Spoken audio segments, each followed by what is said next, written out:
Jom jaman sikit. Hari ni kita tak ada jaman-jaman tau. Hari ni adik-adik jaman nak bawa korang dekat satu Airbnb yang sesuai untuk staycation. View pula berhadapan dengan Selat Johor. Ataupun Selat Terbang seperti yang digembar-geburkan. So jom kita tengok bilik air dia. Bilik air dia macam hotel tau. Wow, berlambai-lambai Kak Jama. And then dia juga ada kemudahan dapur seperti peti ais, microwave, pinggan mangkuk, iron board, penyapu dan mop pun ada kalau korang nak menyapu. Betul. Tengoklah tu, dia punya susunan tu sangat-sangat rapi. Betul. Tak nampak pun. Dia kemas je dia punya susunan tu. Betul. And then ada juga mesin basuh. Jadi korang tak payahlah nak pening-pening nak basuh baju kat mana. Ya, lepas tu bila sidai tu jangan lupa angkat lah kan, termasuk Selat Johor.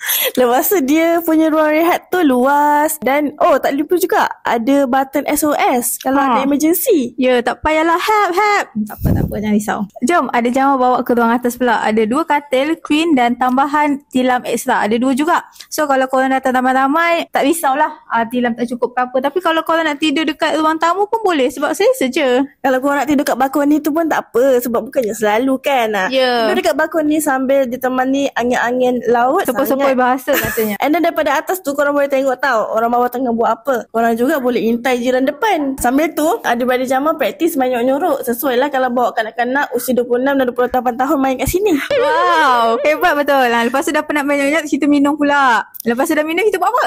Kita tengok Netflix sambil cabut uban. Cuba teka macam siapa. Okey, jom adik Jama bawa korang tengok fasiliti yang ada dekat Airbnb ni. Ada swimming pool yang besar, ada viewing deck, ada gym, ada playground dan spot OOTD yang cantik untuk korang yang suka bergambar. So, tak rugi pun korang bayar tapi dapat semua. Lepas tu Akak Jama pun ambil kesempatan ni untuk bersenam di waktu tengah hari pada jam 12 tengah hari.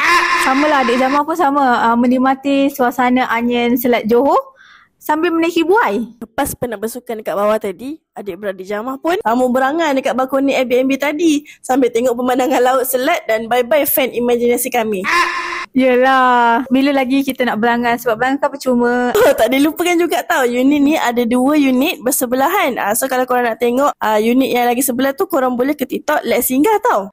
Untuk booking pula, korang boleh pergi Airbnb, lepas tu search Anju Guest House Sdn Bhd. Lepas tu booking je lah kat situ. Follow step by step. So, jangan lupa booking dekat sini tau sebab adik dan Kak Jama approve.